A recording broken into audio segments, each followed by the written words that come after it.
Mientras el resto de sus compañeros y compañeras se acomodan algunas cuestiones con algunas cosas que venimos conversando.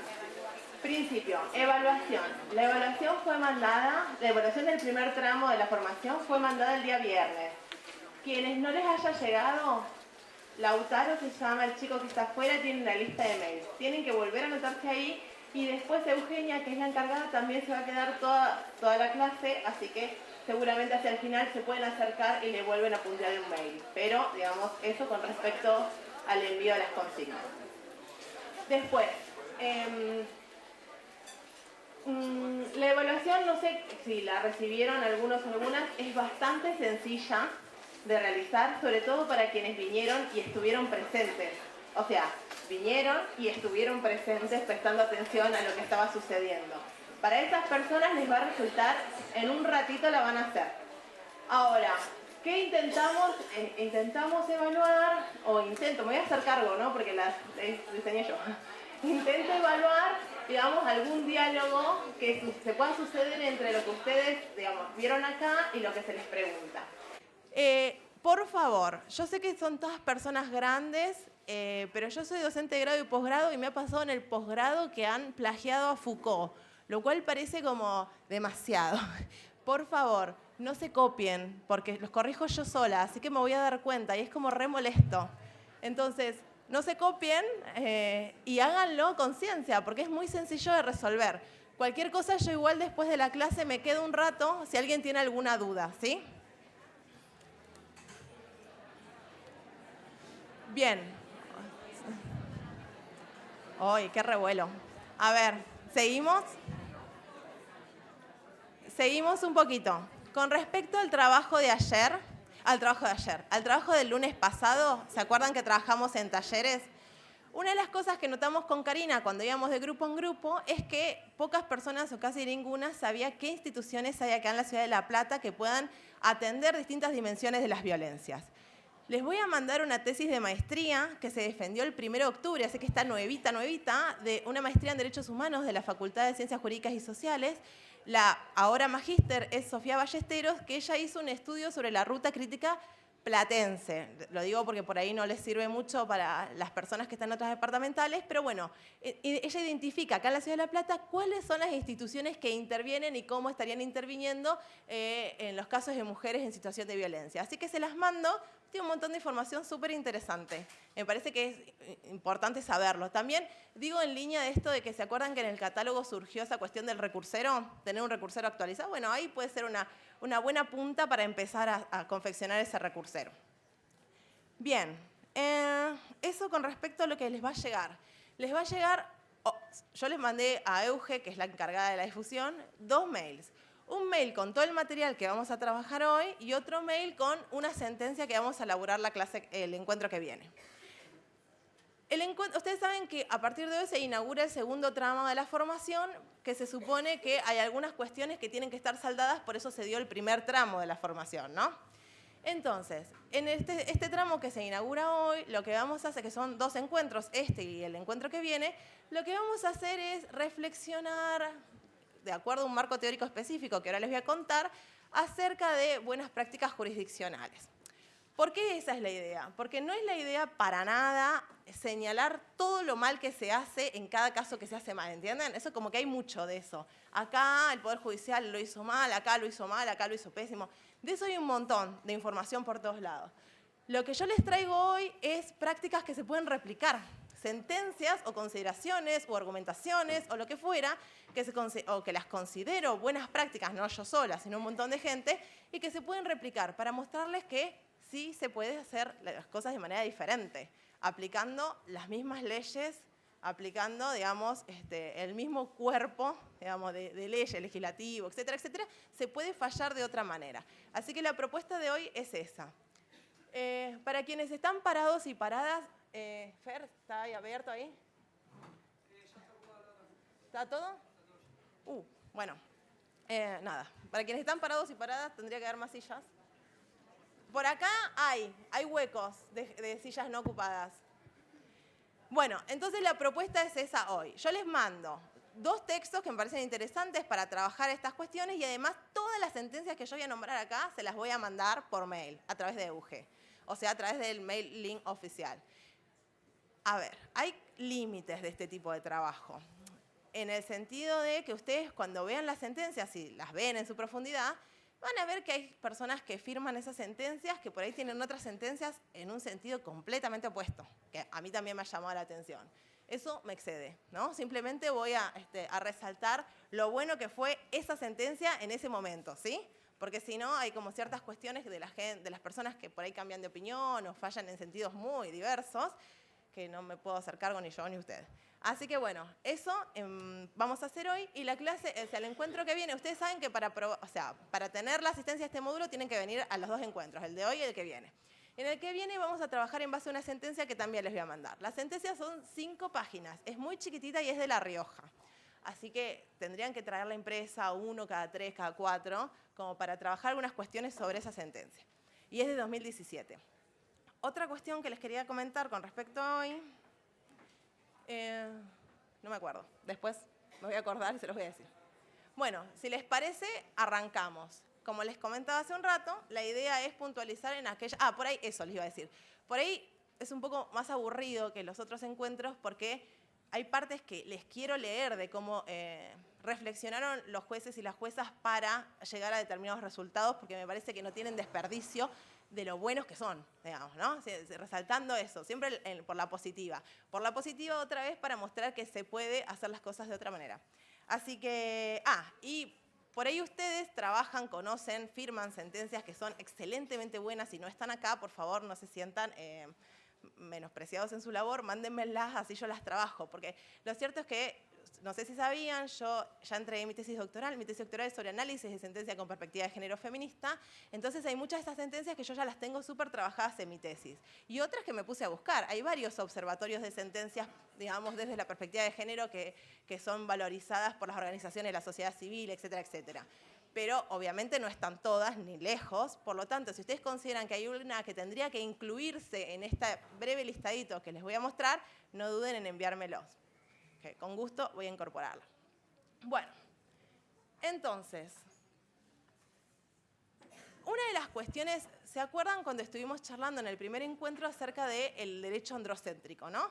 El derecho androcéntrico significa que el derecho en su formulación y en su aplicación muchas veces tuvo y a veces tiene en vistas un sujeto al que está dirigido. Y ese sujeto es un varón con determinadas características, ¿no? Un varón, clase media o profesional, blanco, heterosexual, etcétera, etcétera.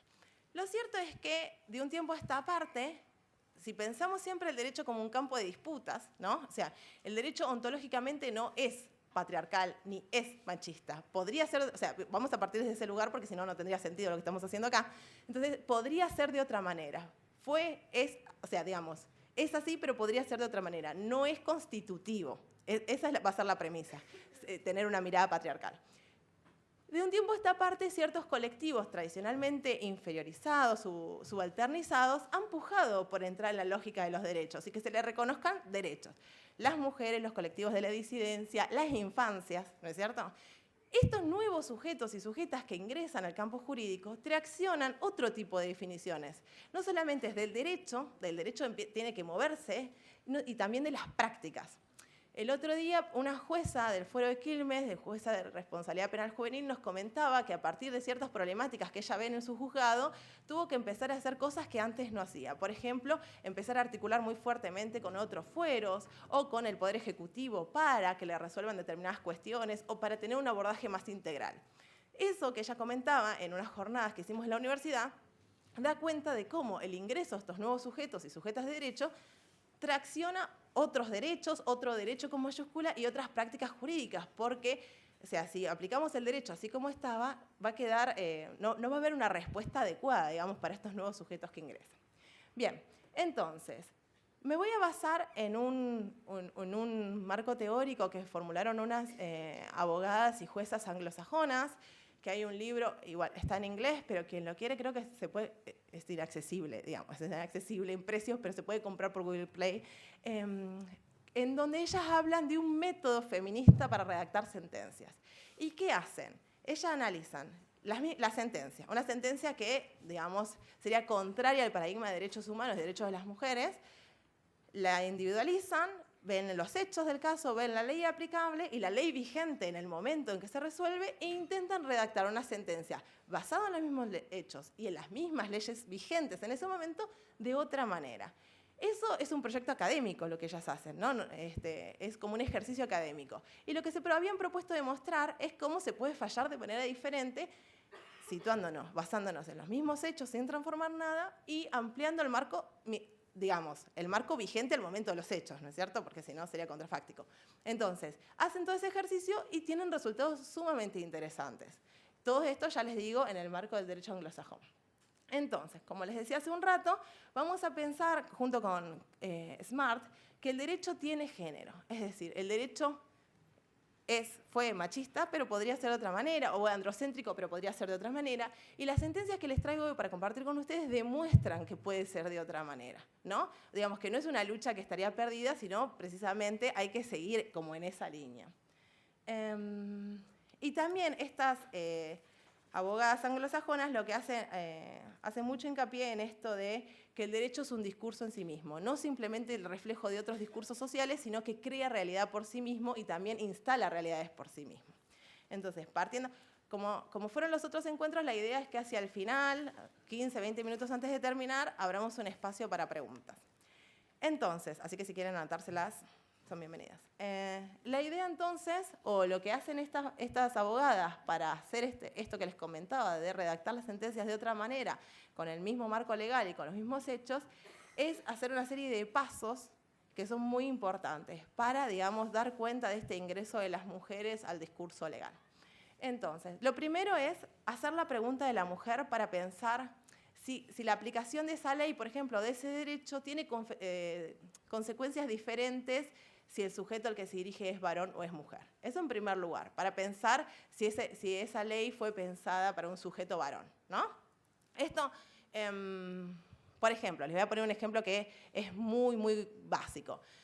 Si se sale una ley que dice que las personas van a ser, en la administración pública, van a ser inmediatamente promovidas al rango siguiente en una cuestión jerárquica, siempre que cumplan 365 días de trabajo efectivo, fíjense cómo eso puede afectar a las mujeres y a las personas gestantes que decidan transitar por un embarazo, parto, puerperio, ¿no? Digamos, esa norma que parecía igual para todos y todas, porque cualquier persona que acredite estoy inventando todo, ¿no? 365 días de trabajo efectivo, para las mujeres y para las personas gestantes en edad de gestar, por ahí ya es diferente. Va a tardar el doble en llegar al mismo puesto que una persona que no decidió eso, no. Bien, la segunda cuestión que hacen estas abogadas muy fuertemente es incluir a las mujeres y a sus experiencias en el discurso legal. Esto lo vamos a ver ahora en un par de sentencias, pero lo cierto es que las experiencias de las mujeres han quedado fuera de un discurso generalizado, abstracto, ¿no? Con ciertas, digamos, pretensiones de ideal, de todo debería ser así. Y nuestras experiencias, ¿no?, de inferiorización, de subalternación, de doble, triple jornada de trabajo, de acoso sexual, etcétera, etcétera, sí han quedado un poquito fuera de quienes pensaban el derecho, de quienes piensan en aplicarlo. Y lo que sí ha ingresado, por otro lado, son fuertes estereotipos de género, que algo hemos dicho acá, ¿no? En los encuentros anteriores, han ingresado fuertemente algunas representaciones generalizadas sobre las mujeres, ¿no? Que las mujeres mentimos, que inventamos las denuncias, etcétera, etcétera. Bueno, hablar con las mujeres, yo voy a hablar siempre de mujeres, pero sabemos que, digamos, esto se podría extender a los grupos subalternizados en base al género también. Dar cuenta cómo son sus experiencias puede introducir una dimensión que antes no pensábamos. Por ejemplo, se ve mucho en el tema de tráfico de estupefacientes. No me quiero meter por ahí en temas muy escabrosos, pero lo cierto es que las mujeres se ha incrementado fuertemente el número de mujeres encarceladas, se ha incrementado muy fuertemente por tema de delitos de drogas. Y cuando vamos a ver qué delitos vinculados con los estupefacientes han cometido, tienen que ver con mujeres mulas o mujeres que se dedican al narcomenudeo. Bueno, todas esas cuestiones, ¿no? Digamos, una lucha contra el narcotráfico, porque así es como se presenta. donde que está muy fuertemente dirigida hacia los eslabones más débiles de la cadena y que termina con el resultado de un montón de mujeres encarceladas, tendríamos que ver, bueno, ¿qué pasó con esas mujeres? ¿Por qué tantas mujeres están en esta situación? ¿Qué otras opciones tenían estas mujeres? ¿Por qué, si hay una explicación, se meten a esta cadena de tráfico? Y darnos cuenta que muy excepcionalmente, las mujeres son quienes dirigen el negocio, ¿no? Estas mujeres son... Las mulas en general, ninguna mula, ni varón ni mujer, dirige el negocio. Pero bueno, ¿en qué roles de subalternidad se reproducen dentro de esa cadena de tráfico para ubicar a las mujeres siempre en el mismo lugar de prescindencia? Bueno, simplemente lo tiro. Bueno, identificar los estereotipos de género es muy importante y yo les comentaba que en mi tesis analizo sentencias sobre violación sexual y aborto. Llamativamente, o algo muy diferente a lo que yo me esperaba, muchos de los estereotipos de género en la violencia sexual cometida por extraños contra mujeres es introducida por los abogados de la defensa, abogadas de la defensa. Jueces y juezas, no se están haciendo mucho eco en las sentencias que yo analicé, ¿no? Periodo 2012-2017 en todo el país y un recorte muy pequeño. Pero son muy fuertemente introducidos la mujer que denuncia y que la mujer que transforma una relación sexual consentida en una violación está clavado, siempre en los alegatos de la defensa, ¿no? Esos son estereotipos de mujer especuladora, que algo busca con esa denuncia, ¿no? Que es mujer vengativa, todo un montón de cuestiones que a veces subyacen en algunas presentaciones de manera implícita o explícita y a veces también subyacen en algunas resoluciones. Bien, contextualizar es la clave. Para hacer un abordaje diferente, la clave es la contextualización. Y ahora les vamos a ir a ver ese caso puntual con respecto a una sentencia sobre aborto que se dictó en Cava. No me quiero adelantar porque esa está excelente. Y después, ellas proponen esta cuestión de tener más imaginación para digamos, paliar las injusticias con respecto a las condiciones de vida que tienen las mujeres, que las sentencias podrían servir para promover la igualdad real y además siempre hacen lo mismo, puntualizan la necesaria introducción de las categorías teóricas de los feminismos jurídicos, de la teoría feminista, etcétera, etcétera. Siempre partiendo que la teoría feminista es una teoría crítica de la realidad social que, digamos, tiene su base o ingresa a la universidad en la década de los 70, como yo les había explicado en la primera clase, y que ha producido conocimiento en torno a esas categorías, digamos. No es simplemente una cuestión de capricho, hay mucho conocimiento producido a través de cada categoría, la de género, la de patriarcado, la de violencias, bueno, etcétera. Así que, si les parece, vamos a arrancar. En este marco que yo les comentaba, escuchar lo que las mujeres tienen para decir es una práctica que no es o no ha sido muy habitual dentro del campo jurídico, ¿no es cierto? Digo esto incluso las leyes. Las mujeres durante mucho tiempo éramos hasta inhábiles. Quienes quieran, el PowerPoint va mandado entre la información, así que no se preocupen por eso.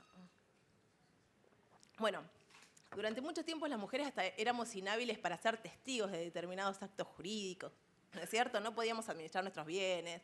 Teníamos un montón de cuestiones, no solamente en este país, en todo Occidente y en Oriente hasta peor, ¿no? Entonces, lo que las mujeres tenían para decir muchas veces no era el espacio del Poder Judicial o el campo jurídico, no creaba un espacio de audibilidad para que esa mujer pudiera relatar su historia.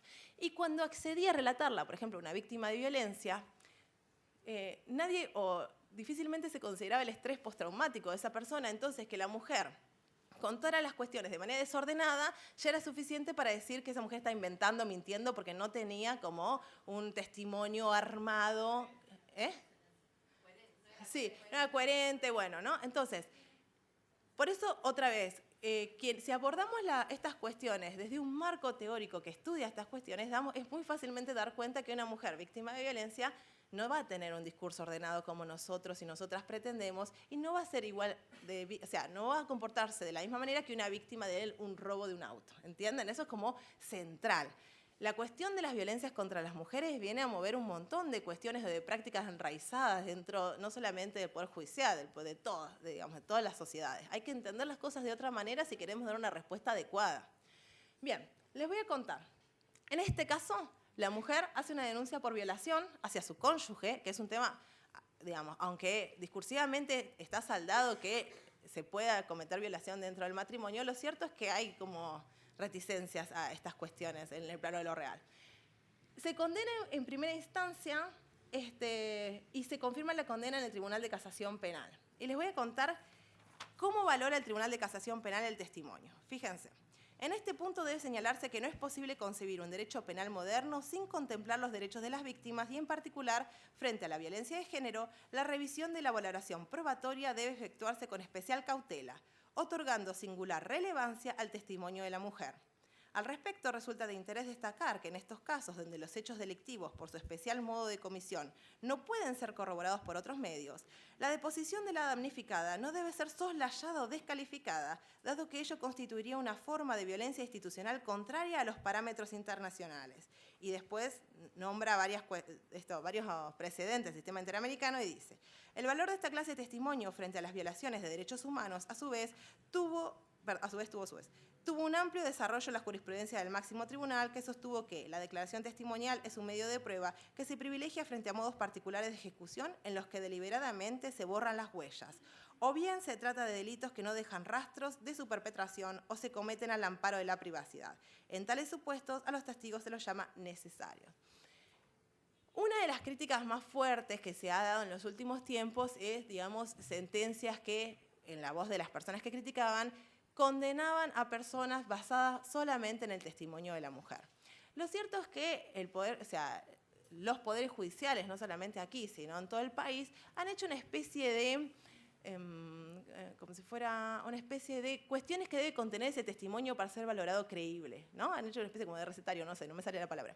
Entonces decían, si el testimonio no solamente parece veraz, sino que es sostenido en el tiempo y es corroborado por un montón de pruebas indirectas, no tiene por qué dudarse de ese testimonio. Siempre recuerden que la ley 26.485, que es nacional, y la provincial también, la 12.569, hablan de amplitud probatoria.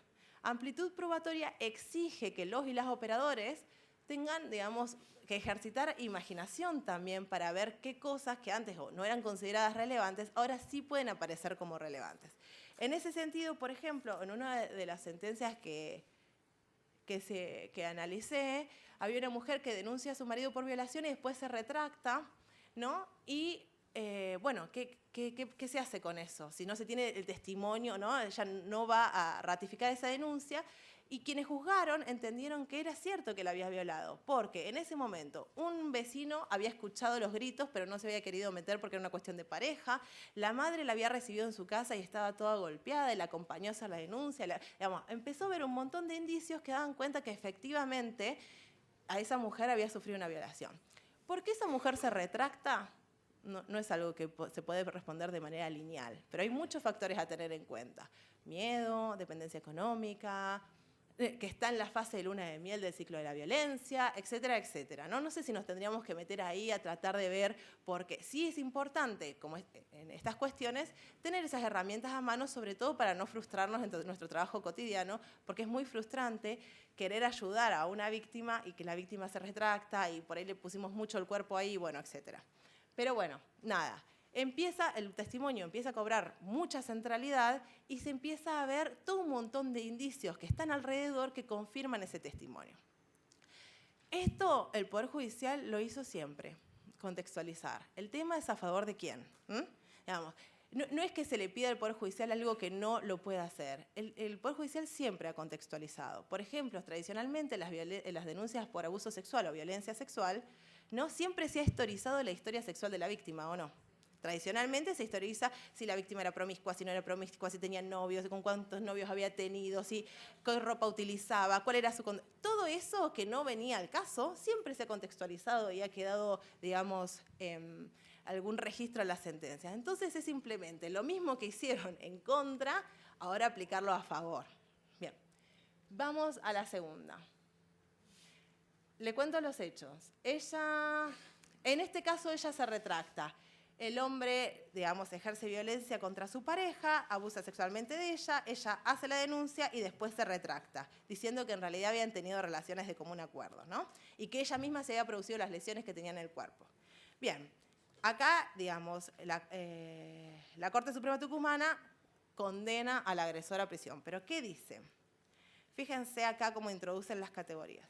que por un largo tiempo el sistema de derechos humanos ha descartado la violencia doméstica, el acoso sexual, el abuso y la violación al considerar estos supuestos como cuestiones de simple interés privado. Esta situación ha sido mantenida por la concepción de esferas separadas, la pública y la privada.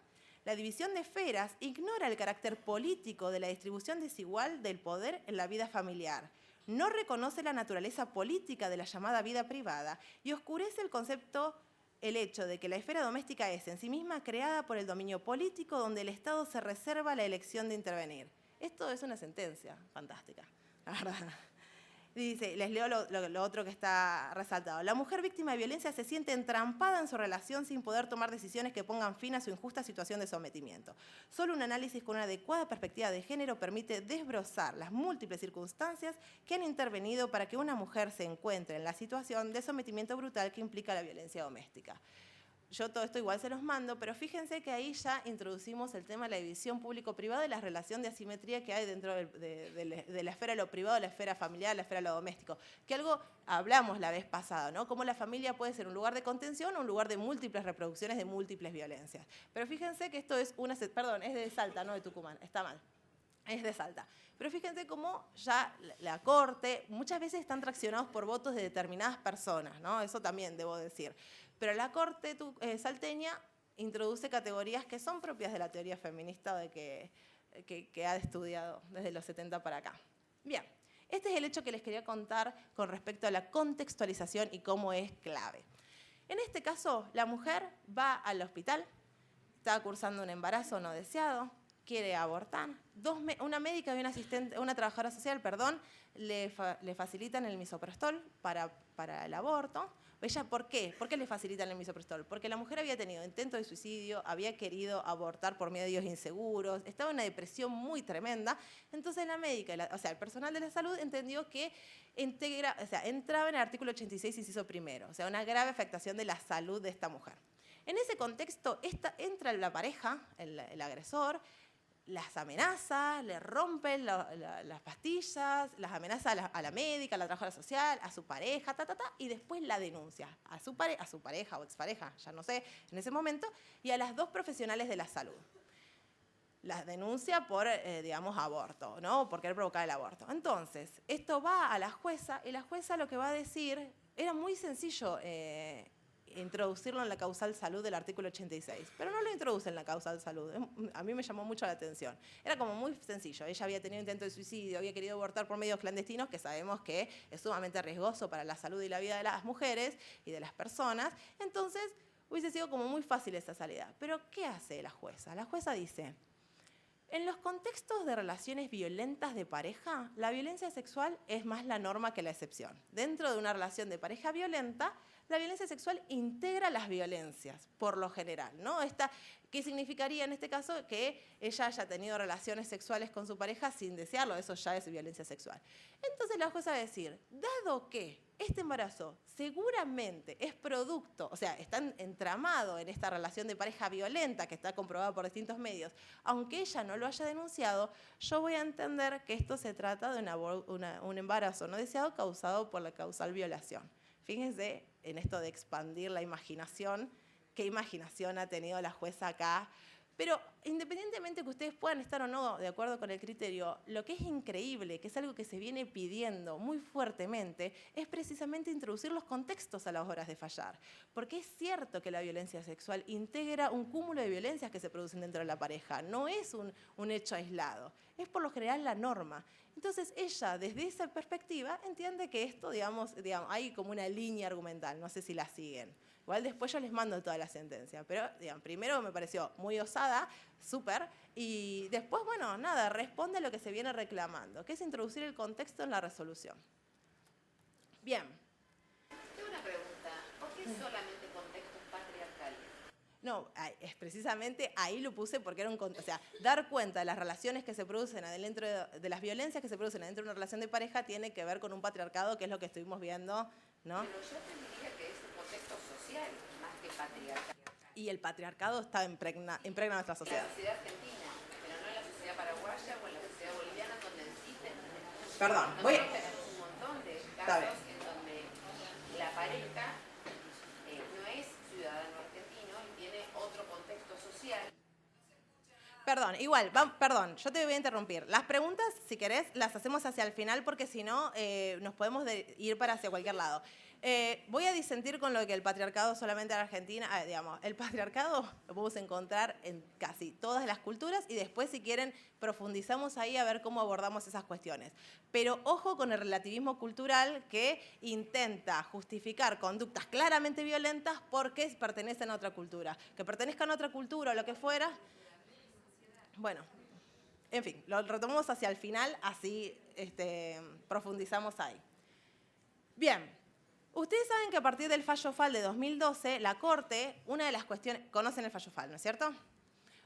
El fallo FAL que amplía la interpretación del inciso segundo del artículo 86 del Código Penal y dice que no será punible el aborto siempre que proceda, o sea, que el embarazo sea producto de violación. Cualquier violación, no violación a una mujer con padecimientos mentales, sí, no, cualquier víctima de violación no es punible el aborto que esa persona solicite.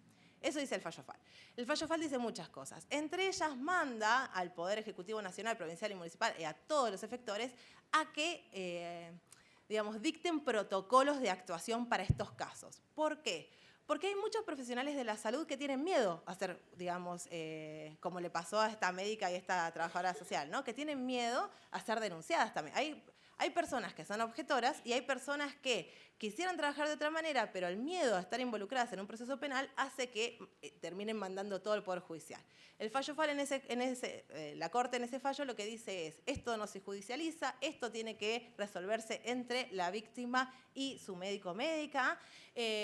Y lo que ella hace cuando manda a trabajar en protocolos es precisamente que las pacientes o los pacientes sepan cuáles son sus derechos y también el personal médico sepa cuáles son sus deberes y que no deberían, en casos de aborto por violación, no deberían tener miedo a estar involucrados o involucradas en un proceso penal. Bien, entonces, en esa línea, varias jurisdicciones, no todas, de nuestro país, empiezan a dictar protocolos de aborto no punible. Algunos de estos protocolos son muy buenos y otros, lo que hacen es exigir más requisitos de los que exige el fallo FAL o los que exige el Código Penal. Por ejemplo, exigir la intervención de un equipo interdisciplinario o exigir además la aprobación del director o directora del hospital, etcétera, etcétera. Como esos exigen más requisitos que el Código Penal o que el fallo FAL, fueron impugnados por muchas organizaciones de derechos humanos y de mujeres. Esas impugnaciones, algunas se resolvieron de distintas maneras, pero yo les traje una que es del fallo del protocolo ANP de Cava, de Ciudad de Buenos Aires. Y fíjense lo que hace la jueza acá, porque también es una jueza. Dice, cabe imaginar el supuesto de una hipotética mujer víctima de violación en el que siguiera todos los trámites establecidos en la resolución en crisis, es decir, el protocolo. Lo cual, en este ejemplo de resorte didáctico, conduce a la siguiente secuencia. Al concurrir el efector de salud, debería presentar una declaración jurada denunciando que el embarazo es producto de una violación o, en su defecto, acompañar la denuncia policial. Prestar el consentimiento informado para la realización del aborto no punible. Esperar que el médico la atienda, no sea objetor de conciencia, y si lo es, deberá pasar a otro profesional. Luego, otra espera para que se forme el equipo interdisciplinario. Recibir el acuerdo del artículo 12, información sobre prestaciones sociales o la posibilidad de continuar el embarazo y dar en adopción al nacido. En síntesis, atravesar una verdadera etapa de disuasión para finalmente, y siempre que no hayan pasado las 12 semanas de gestación, lograr acceder al aborto no punible. Se plantea una carrera de obstáculos cual juego de la oca, en el que llegar a la meta se convierte en tarea más que improba y azarosa. Al margen de esto, la mujer o niña víctima de violación en dicho escenario fue entrevistada por varias personas y profesionales con todas las cuales tuvo que revivir su experiencia traumática, sometiéndose así a nuevos ultrajes. Si a esta suerte de juego perverso anteriormente descrito se le agrega en la secuencia antes desarrollada el casillero del consentimiento del representante legal, la víctima jamás llegaría a tiempo para que se le garantice la práctica antes de las 12 semanas de gestación. Esto que hace la jueza acá me parece interesante porque es precisamente situarnos en la experiencia concreta de la persona lo que tendría que atravesar. Y fíjense, porque este protocolo autoriza los abortos hasta la semana 12, fíjense cómo se encarga de lo difícil que sea antes de la semana 12 llegar a esa instancia. Entonces la jueza hace esto precisamente porque no solamente se está dirigiéndose a las partes del caso, en este caso, porque las sentencias se dirigen al conjunto social también, ¿no? Las sentencias las podemos leer todos, todas, todes. Entonces, bueno, interesante cómo lo plantean. Bien. Este caso es un caso cordobés, también es un caso por aborto. ¿Qué sucede? La mujer tiene una hija, no me acuerdo, 7, 8, 10 años, con una persona y queda nuevamente embarazada. Su pareja y la madre de su pareja la empiezan a presionar para que aborte o finalice ese embarazo. Le empiezan a presionar y le dicen que eso, si ella no aborta, va a ser muy perjudicial para la hija que ya tienen en común, y le empiezan, digamos, a extorsionar de manera sutil con respecto del dinero, que el dinero no alcanza, que no le va a poder pasar la misma cantidad, etcétera, etcétera. En ese contexto, ella se somete a un aborto clandestino y se le termina practicando una histerectomía, que es que se le saca el útero entero porque hubo un cuadro de infección generalizada, pero además de eso termina en coma farmacológico. Una vez que eso sucede, se denuncia a ella, a la suegra y a la pareja por aborto, ¿no? Piden la suspensión del juicio a prueba. El fiscal no está de acuerdo porque se afecta al bien jurídico más importante, que es la vida, el nascituro, etcétera, etcétera, y de alguna manera eso llega a la Corte cordobesa.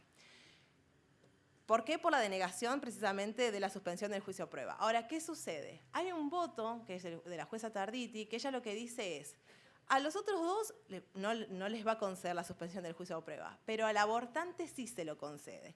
Y lo que va a decir para concederle la suspensión del juicio a prueba es precisamente todas las, digamos, no solamente que ella no fue libre para ejercer su voluntad o libertad reproductiva, valga la redundancia, porque fue muy presionada y muy coaccionada por el tema económico, por su pareja, porque había una cuestión ahí de mala madre. Digo, imagínense que si te están presionando para tomar una decisión que pueda afectar a tu hija más grande, ya hay una cuestión ahí de en qué lugar quedo si me niego a hacer lo que me piden, cuál es mi lugar de madre, etcétera, etcétera.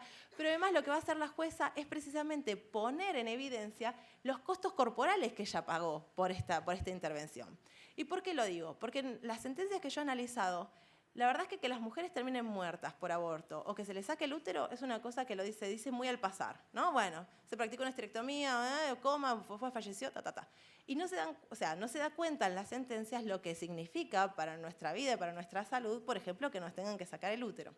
En fin, en esta sentencia, la jueza cordobesa, que es la del primer voto, que después todos fallan igual, precisamente dice eso. Ella lo que dice es: si bien todos los imputados pertenecen a sectores socialmente desaventajados, la posición de N.A., que es la mujer, la ubicaba en una situación diferenciada e inferior por la dependencia económica de su pareja, ya que era este quien aportaba económicamente al sostenimiento de la hija en común y a ella misma. La mujer no tenía recursos al punto que convivía con su padre, compartiendo con este y otros 4 hermanos una misma habitación en una casa alquilada que también compartía con otro hermano y su familia. La situación de inferioridad de esta mujer que cursaba un nuevo embarazo de su pareja, de quien dependía para el sostenimiento de su hija en común, dota de sentido las referencias que la acusación coloca en boca de B, que lo hiciera por J, que es la hija, ¿no? Y de su madre acerca de que era la mejor alternativa para esta. Repárese que en el mes anterior a la data del aborto, N.A., o sea, la mujer, había concurrido al hospital y se realizó una ecografía. No obstante, la decisión de abortar no se generó en esa oportunidad, sino un mes después, cuando ya cursaba 13 semanas y media de gestación. Esto es más avanzado el embarazo por la insistencia y las alusiones a que lo hiciera por la hija, de parte de su pareja, que era el que aportaba su sostenimiento, y de la madre de este coadyuvándolo. Ambos tomaron un rol activo en la conexión con la imputada que le practicó el aborto. B fue quien la llevó, aun cuando al desmejorarse su salud fue su familia quien se ocupó de socorrerla. Esta sentencia también la jueza habla precisamente de todo el relato de cómo había sido ese aborto, todo lo que había pagado los costos corporalmente de esta mujer, etcétera, etcétera. Pero fíjense que otra vez introduciendo también el contexto en el que esa mujer estaba, lo cierto es que además negarle la suspensión del juicio a prueba para la jueza significaba una carga extra, porque lo había pagado ya con su cuerpo. ¿Entienden? Bien. Ella lo que dice, es en la misma causa, dice: el aborto ilegal colocó en grave riesgo la vida de N.A., costes que también solo ella sufrió a diferencia de los otros imputados, quienes la instigaron para tomar ese riesgo que no solo implicaba la muerte del niño por nacer, sino también arriesgar su propia vida y su salud. Las condiciones en que se realizó el aborto incompleto debieran ser sumamente precarias a la luz de las inmediatas secuelas, un shock séptico que se detectó en la internación. Debió ser intervenida quirúrgicamente, perdiendo su capacidad reproductiva por la extirpación del útero a los 28 años. Durante la hospitalización estuvo en terapia asistida con respiración artificial y en coma farmacológico. etc. No me voy a detener mucho ahí porque tengo un montón más muy interesantes y no solamente el fuero penal. Pero bueno, en este caso, ahora, la cuestión entonces era cómo al introducir los contextos y el contexto, no solamente en el contexto social patriarcal, sino el contexto propio de esa situación, de esa mujer, la resolución fue diferente porque a la jueza le parecía que era más justa fallar en otro sentido. Bien. Hay en este caso, que es una cuestión del fuero civil, es una demanda por usucapión que hace una persona. Una mujer hace una demanda por usucapión de un terreno. Ella, digamos, se pone en pareja con una persona. El terreno es de esta persona. Viven en pareja 3, 4 años y después esa persona, el varón, hace abandonos, tienen hijas, 2 hijas, hace abandono de su hogar y se va y nunca más vuelve, ¿no? A los 20 años de ese abandono, un poco más, ella realiza una demanda por usucapión, para usucapiar el terreno al que le había construido una casa, mejor, había pagado los impuestos, etcétera, etcétera. Eso lo gana en primera instancia, se resuelve, se revoca en segunda instancia y llega a la Corte bonaerense nuestra. Y lo que se dice es que en la resolución que le revocan la usucapión concedida, lo que hay es un estereotipo de género y una idea de que las mujeres solo, digamos, poseemos en representación de o para garantizar los derechos de nuestro compañero, marido, etc. Y fíjense cómo lo dice. Por un lado, los testimonios sobrantes en autos acreditan la verdadera situación familiar y la conducta desplegada por la señora Torres respecto del inmueble. Dan cuenta del cese de la convivencia en una época superior al transcurso de 20 años. Refieren que la actora desde entonces ha hecho una ocupación exclusiva del inmueble, exteriorizando un comportamiento que revela ser en beneficio propio y no en favor de la posición del señor Pauliti, que es, digamos, su expareja. Dice más abajo, la conclusión a la que hemos arribado precedentemente conduce a efectuar otro tipo de consideraciones. Sostengo que presumir que una vez concluida la relación de convivencia, la permanencia de la mujer en el inmueble constituye solo un acto de representación del interés del hombre, forma parte de un conjunto de estereotipos y prejuicios que deben ser desterrados. Dice, era muy interesante cómo el voto construye precisamente que la mujer estaba poseyendo, o sea, estaba haciendo actos de dominio en su propio nombre y no para sostenerle la posesión a su pareja, ¿entienden? Que es lo que la Cámara da vuelta y la Corte vuelve a dar vuelta. Bien. Otra cuestión. Bien, en este caso, esto es el cupo trans, me parece. En este caso, lo que sucede fue que una persona fue, digamos, se le revocó el contrato, sería un contrato mensualizado, se le revocó, era personal temporario y quería ser incluida dentro de, digamos, de la planta de la municipalidad. Y lo que dice la Corte, también este es de la Corte, dice, si los protagonistas de los conflictos en que está en juego una situación de discriminación son los vulnerables, es necesario equilibrar la desventaja que ab initio los caracteriza. Esto se trataba de una persona trans. Agrego que durante el desenvolvimiento de la relación de la actora censuró expresiones públicas del intendente y lo denunció ante el INADI. Su contrato fue rescindido antes de tiempo, ha requerido y fundamentado su reclamo en la ley provincial que asegura un cupo para las personas transexuales. Y cita, no solamente cita la ley provincial que habla del cupo trans, sino también cita los principios de Yogyakarta, que no son vinculantes, pero está buenísimo que se empiecen a incorporar a cómo se resuelve, cómo se empiezan a pensar estas cuestiones. Entonces lo que hace es que se resuelve a favor de la persona que solicita que se incorpore y se reincorpore a la planta de trabajo municipal. Yo estoy yendo para adelante o para atrás. Fíjense, y esto me parece vital. Dice, a ello agrego como evidencia lo que se está señalando, los resultados obtenidos en la primera encuesta sobre población trans realizada por el Instituto Nacional de Estadísticas y Censos y el Instituto Nacional contra la Discriminación, la Xenofobia y el Racismo, los que han permitido mostrar una situación laboral de elevada precariedad, relevándose un 80% de informalidad laboral en el marco de actividades vinculadas a la prostitución y otras actividades de frágil estabilidad y de trabajo no formal, consignándose además que 7 de cada 10 personas trans buscan otra fuente de ingreso y 8 de cada 10 personas declaran que su identidad les dificulta esa búsqueda. Es interesante precisamente porque incorpora su resolución o como forma de argumentar o fundamentar su resolución cuestiones que no pertenecen al campo jurídico, ¿no?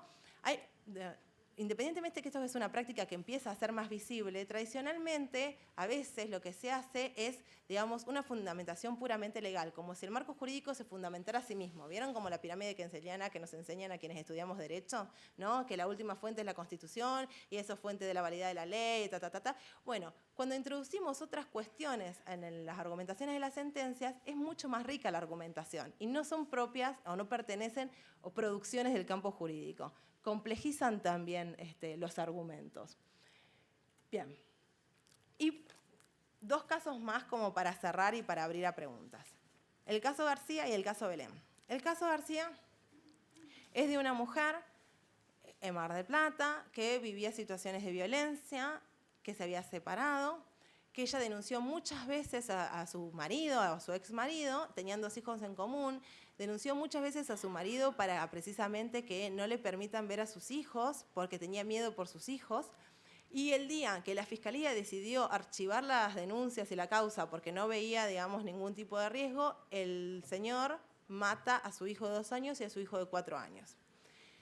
Esto que fue como súper grave porque ella había hecho un montón de denuncias y presentaciones y nadie la escuchó, digamos, lo condenan a él por homicidio agravado por el vínculo y ella después inicia una demanda contra el Estado provincial por daños y perjuicios. Precisamente porque ella tiene las pruebas de que hizo un montón de actuaciones que se esperan que haga una víctima, pensando, ¿no?, en los mandatos acerca de las víctimas. Se espera que la víctima denuncie, que vaya a la comisaría, que vuelva a denunciar, que vuelva a hacer, etcétera, etcétera, y se espera que espere pacientemente también, ¿no? Bueno, en este caso, como fue muy desoída su voz, sus miedos, etcétera, etcétera, ella demanda al Estado provincial y se condena al Estado provincial acá en corte para por una indemnización por daños y perjuicios. ¿Por qué? Aplicándose estándares del sistema interamericano, lo que va a decir la Corte es que acá no se actuó con la debida diligencia, ¿no? Ahora, es interesante esta cuestión también porque venimos reflexionando hace 4 o 5 encuentros acerca de la necesidad de incorporar la perspectiva de género, ¿no es cierto? Y venimos también pensando en cuántas leyes tenemos que hablan de estas cuestiones y cómo además hizo falta otra ley, que es la ley Micaela, para capacitar de manera obligatoria a los 3 poderes del Estado para que se conozcan las leyes y para que no se resista su aplicación de alguna manera. Independientemente de lo que ustedes piensen, digamos, en su fuero interno acerca de algunas cuestiones, lo cierto es que hay responsabilidad clara de algunas personas más que de otras, ¿no? Quienes están en lugares de decisión tienen más responsabilidad que otras. Pero hay responsabilidad clara, no solamente nuestro Estado ha sido condenado en el sistema interamericano, por ejemplo en el caso del EMR, también de la provincia de Buenos Aires, por negarle un aborto o por judicializar un aborto a una chica con discapacidad intelectual, sino también que ahora es condenado el Estado provincial en el marco interno. Fíjense que hay mucha responsabilidad. Esto sin tener en cuenta el sufrimiento de esa mujer que le mataron a los 2 hijos y ella sabía que se los iban a matar, ¿no? O sea, sacando eso, corriendo eso de plano, que debe ser terrible e inimaginable el dolor, además hay responsabilidades muy concretas, no solamente para los órganos, sino también para las personas que firman. Bien, fíjense lo que dice. Acá. Va a decir, la demandante destaca que en la sentencia penal los jueces arribaron a la íntima convicción de que los hechos hubiesen sido distintos de haberse tomado medidas adecuadas o aunque fueran mínimas. O sea, esto ya lo había dicho el fuero penal cuando lo condena al agresor, ¿no? Que una restricción de acercamiento o alguno que otro llamado de atención hubiesen disparado en él mecanismos de alerta y dejado de alimentar esa sensación de impunidad típica del individuo violento a quien nadie pone límites. Esto es algo que remarca todo el tiempo la Corte Interamericana. La impunidad da mensaje de tolerancia, ¿no? La impunidad da 2 mensajes. Un mensaje al agresor de tolerancia, y lo dice no solamente en Campo Algodonero, sino también en el caso María da Peña contra Brasil, y también da un mensaje a la víctima, ¿no? ¿Qué sentido tiene seguir, digamos, queriendo salir de esta situación si nadie va a dar una respuesta? La impunidad o que la inactividad estatal da 2 mensajes a 2 interlocutores muy claros. Bien, sigamos. La Fiscalía resolvió archivar las actuaciones porque no encontró debidamente acreditada la materialidad de los delitos denunciados el mismo día en que fueron encontrados sin vida los cuerpos de los niños. Es como el colmo de lo perverso y grotesco, ¿no? La debida evaluación de la situación podría haber razonablemente evitado lo sucedido. El dictado de una medida de restricción de acercamiento, impedimento de contacto, cese de actos de perturbación, realización de evaluación y o tratamiento psicoterapéutico o psiquiátrico son algunas de las diligencias que pudieron adoptarse y que fueron soslayadas. A ver, Esto no iba a evitar, si la persona tenía decidido matar a esos niños, matarlos, pero hay una cuestión de responsabilidad estatal acá que estamos evaluando, ¿entienden? O sea, hay un montón de víctimas que están, digamos, terminan muertas con medidas de restricción, con medidas de protección, con un montón de cuestiones, pero, digamos, la inactividad hace que le quepa responsabilidad al Estado. A ello agrego, para liberar de responsabilidad al Estado provincial, la sentencia en crisis se basa en ideas estereotipadas acerca de lo que es la violencia doméstica, que no permitieron reconocer la distinción del contexto de violencia para determinar las medidas que correspondía adoptar y como derivación de esta mirada limitada de los hechos no toma en cuenta el derecho aplicable que obligaba al Estado a dar otra respuesta. Se constatan prejuicios por parte de las autoridades encargadas de otorgar protección al manifestarse la incapacidad de apreciar la gravedad del riesgo de la situación al que se enfrentaban la mujer y sus hijos menores de edad. Incluso en la sentencia, porque esto llega a corte que da vuelta una sentencia que no le concedía la indemnización. En esa sentencia que no se le concedía la indemnización, el análisis que hace la corte sobre esa sentencia es que se le impone a la madre, ¿estoy bien? No, se le impone a la madre que ella debería haber desplegado algunas medidas para evitar el asesinato de sus hijos. Esto que parece como terrible es re habitual, súper habitual. Hay varios casos que se conocen donde las mujeres se van a trabajar, el padre o concubino mata a su hijo, al hijo de la mujer a golpes, y la mujer termina encarcelada por abandono de persona cuando ni siquiera estaba en el lugar, ¿no? Y la crítica es, pero si era un violento, ¿cómo dejaste a tu hijo con el violento? Y la pregunta es, ¿por qué no dirigimos hacia el violento que mató al niño? ¿No? Porque lo que estamos haciendo es reforzando un montón de mandatos de maternidad que hay sobre las mujeres. Y esto se refuerza todo el tiempo, de manera, solapada o de manera explícita. Pero lo cierto es que corremos el foco. Así como las víctimas de violación se corría el foco viendo cómo se vestían, por dónde andaban, cuántos novios habían tenido, etcétera, etcétera, acá otra vez se corre el foco y hay, una cuestión muy fuerte del mandato de la maternidad. Voy a tomar un poquito de agua. Entonces, bueno, les invito a que la lean porque la sentencia la verdad que está muy buena, solamente he recogido un par de argumentos, pero tiene mucho material para replicar. Bien. Lo que dice ahí, entre paréntesis, la familia. Todo esto, el juez lo que dice es que él nota en los argumentos de la sentencia que viene recurrida, precisamente es que en la sentencia anterior la cuestión de la familia se consideraba como un asunto privado, que se dirigieron solamente a comprobar la violencia física y no las otras violencias que son también determinantes, etc.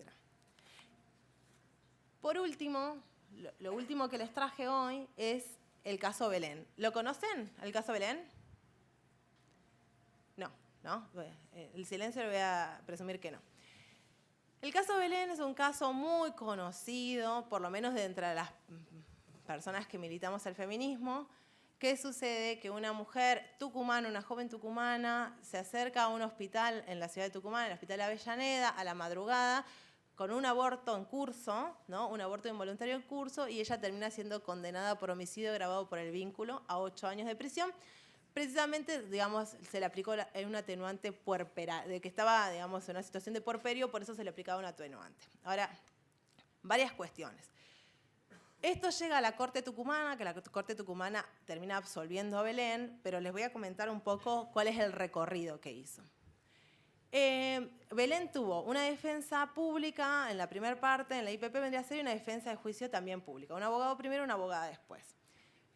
Cuando esto se hace conocido, hubo muchas manifestaciones, incluso del sistema interamericano, de que había que ver cuál era la situación de Belén, ¿no? Hubo muchos reclamos en el plano internacional, porque lo que Belén decía es que ella había tenido un aborto involuntario y lo que la sentencia decía es que ella había matado a su hijo, ¿no? Ahora, el tema no es solamente lo que se dice, sino cómo se construye aquello que se dice. Este caso lo agarra una abogada muy conocida que se llama Soledad Deza, que ella es presidenta de la Asociación Civil Mujeres por Mujeres de Tucumán y además miembro de la Red de Católicas por el Derecho a Decidir. Les digo porque no es menor quién agarra el caso y cuáles son los agravios que presenta ante la sentencia condenatoria. Ella lo que va a decir que se violaron, o tiene 3 agravios principales. Uno, basado en la violación del secreto profesional. Otro basado en un déficit de defensa técnica y otro basado en una valoración arbitraria de la prueba. Por el que prospera es por este tercero, en que los tres jueces, donde los tres jueces son varones, digamos, coinciden en que la prueba se valoró arbitrariamente. Ahora, no solamente eso, sino que los otros dos, se los voy a resumir muy chiquitito, lo que ella va a plantear con respecto a la violación del secreto profesional es que ya desde 1966, con el plenario Natividad Frías, ¿no? La mujer que viene o va a un hospital o que fuera con un aborto en curso y eso es conocido por el personal médico en ocasión del ejercicio de sus funciones, está protegido por el secreto profesional. Y eso está, digamos, ¿cómo sería? Validado, revalidado por la Corte. Eso es de un plenario del 66, ¿no? Donde en el plenario del 66 los jueces de ese plenario lo que van a decir es, algunos, la mayoría, porque hubo disidencias, lo que van a decir es no es justo hacer elegir a una mujer entre la vida y la cárcel. O sea, no es una decisión válida que pueda hacer una persona al momento de, si se está desangrando por un aborto, tener miedo de ir al hospital, ¿no? Pensando que la pueden denunciar. Entonces, eso, digamos, ese fue uno de los primeros agravios que ya le digo, solamente un juez se lo dio, los otros dos jueces no se lo dieron. El segundo agravio, déficit de defensa técnica. Belén, todo el testimonio de Belén, y esto volviendo a lo que venimos charlando, todo el tiempo ella dijo, y consta en la causa, yo no sabía que estaba embarazada, yo no sé lo que me pasó, yo tenía cólicos renales, llegué a determinada hora, fui al baño y de repente me despierto ensangrentada y me llevan a hacer un legrado. Pero yo no sabía que estaba embarazada. Les digo que se despierta porque ella se desmaya en algún momento, se despierta y le hacen un legrado.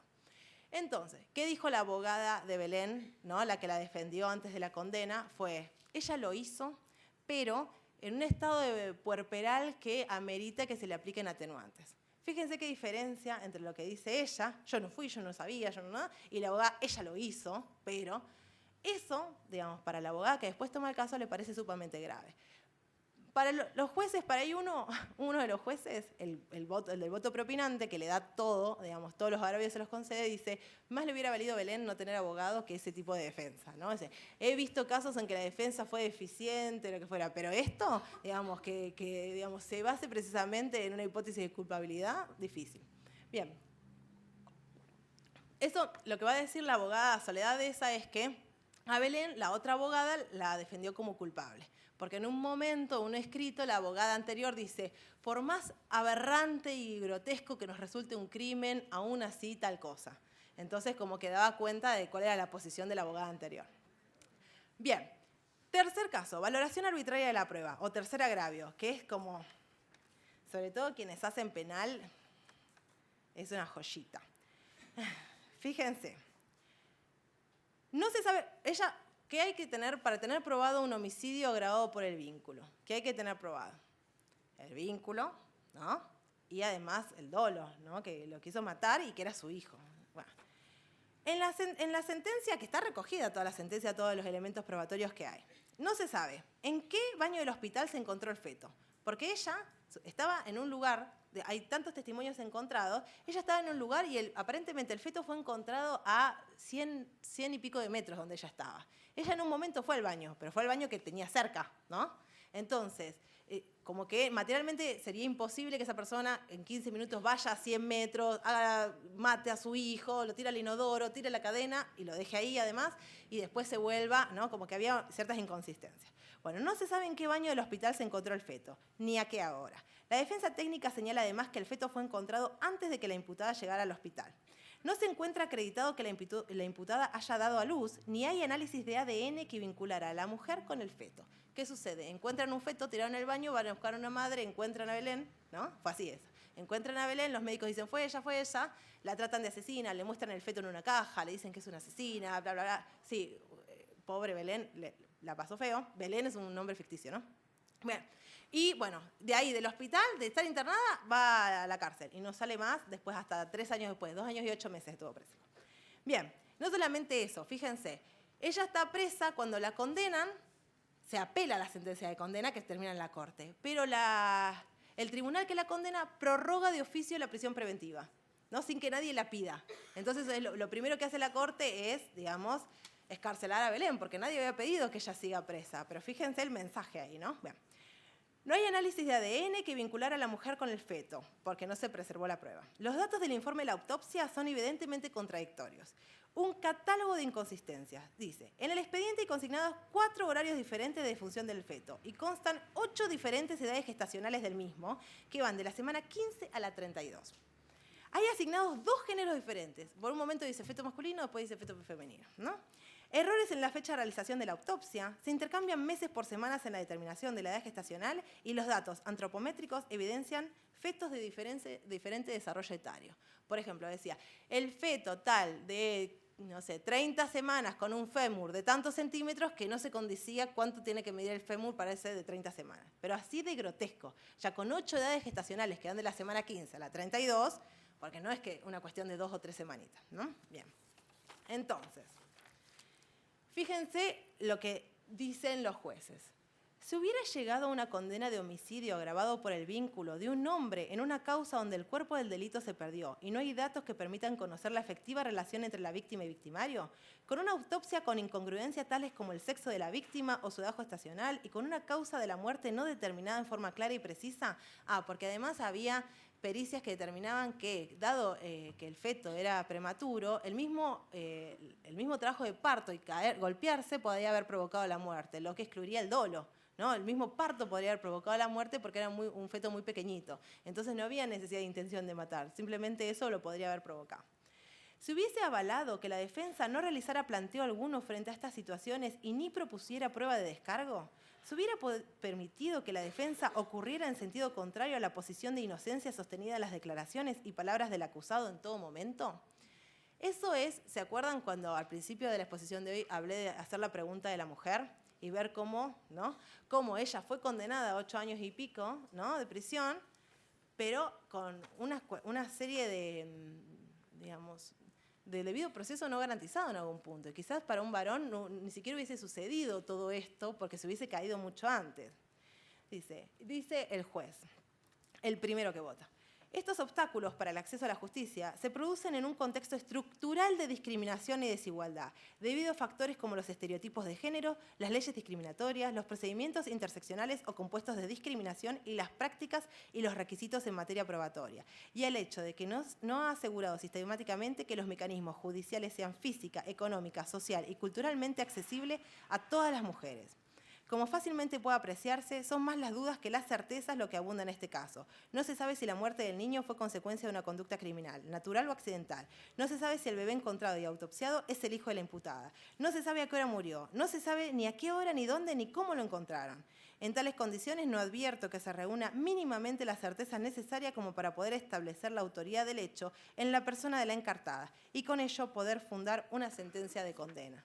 Algo que parece bastante obvio, era necesario también ponerlo en palabras de cómo, digamos esto con otro sujeto quizás no hubiese sucedido o probablemente no hubiese sucedido. Y también es importante, el fallo, por lo menos el primer voto, que es el del doctor Pose, que es el que le da lugar a todos los agravios expresados por la abogada, es muy rico. Es muy rico no solamente en citar legislación nacional e internacional, convenios, precedentes, etcétera, etcétera, sino que es muy rico en la introducción de categorías propias de lo que venimos charlando acá. Hablar de desigualdad estructural ya es, desigualdad estructural basada en el género ya es introducir una clave que pocas veces se introducen en las sentencias. Bien, entonces, ¿qué sucede? No sé si se puede considerar que una sentencia tenga perspectiva de género solo por introducir las leyes pertinentes, ¿no? Porque las leyes deberían ser conocidas por todos y todas las magistradas, digamos. No sé si hay un mérito ahí en introducir las leyes que hay que introducir. Por eso es que les traje más que sí, cómo citan leyes, o convenio, o la CEDAW, o Belém do Pará, etcétera, etcétera, les traje cómo construyen algunos argumentos, cómo incorporan las voces de las mujeres, cómo incorporan las experiencias de las mujeres concretas enmarcadas en experiencias sociales, digamos. La situación de las mujeres, y vieron cuando habló Gabriela Galetti y habló Manuela González al respecto del tema del acceso a la justicia y todas esas cuestiones, y cómo para las mujeres pobres no es lo mismo que la mujer de clase media, cómo para A ver, una mujer migrante no es lo mismo que para una nacional. Una mujer lesbiana no es lo mismo que para una heterosexual, y ni hablar si es una mujer trans o una trans travesti. Digo, hay un montón de categorías que nos van cruzando y que nos va haciendo cada vez más difícil a veces el acceso a determinados bienes y a determinadas instituciones. Dar cuenta de eso es además hacer una sentencia situada en esa persona, ¿no? Por ejemplo, les voy a contar, ustedes saben que la Facultad de Derecho, de Ciencias Jurídicas y Sociales funciona un programa de extensión que trabaja con personas en Melchor Romero que tienen distintas discapacidades, ¿no? Y lo que en una investigación que estuvimos realizando y que ya nos habían dicho las personas del programa de extensión, lo que se veía en las sentencias de restricción de capacidad, fíjense si hay una sentencia importante en la vida, ¿no? Es esa, una sentencia de restricción de capacidad, se veía que si vos tapabas el nombre de la persona, no sabías si estaban hablando de un varón, de una mujer, si era grande, si era vieja, joven, una niña, o sea, no había datos que individualizaran la persona concreta y sus circunstancias. No se sabía nada, salvo en casos muy concretos, pero estuvimos analizando como 20 sentencias todas de acá de la provincia de Buenos Aires y no había forma, de taparle el nombre, no había forma de saber nada de esa persona, de esa sentencia, que dijera cosas que daban cuenta de que estamos hablando de una sentencia que restringe capacidad, digamos, que me va a impedir hacer algunas cuestiones, ¿no? Bueno. No se sabía casi nada de la red social y de contención comunitaria, si las tenía, si no las tenía. Hay como ciertas omisiones o cosas que se olvidan de decir las sentencias.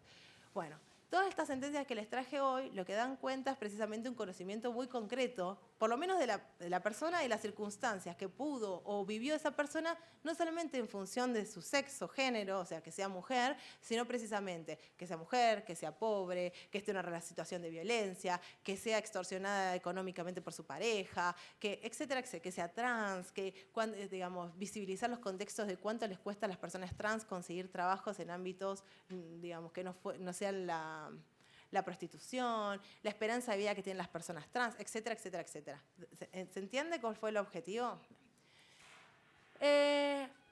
Para resumir lo que estuvimos charlando hoy, observamos sentencias que son casos de violación en la pareja, casos que tienen que ver con la prohibición del aborto, casos con protocolos del aborto no punible, demanda por indemnización de daños y perjuicios, cupo laboral trans y demanda por usucapión.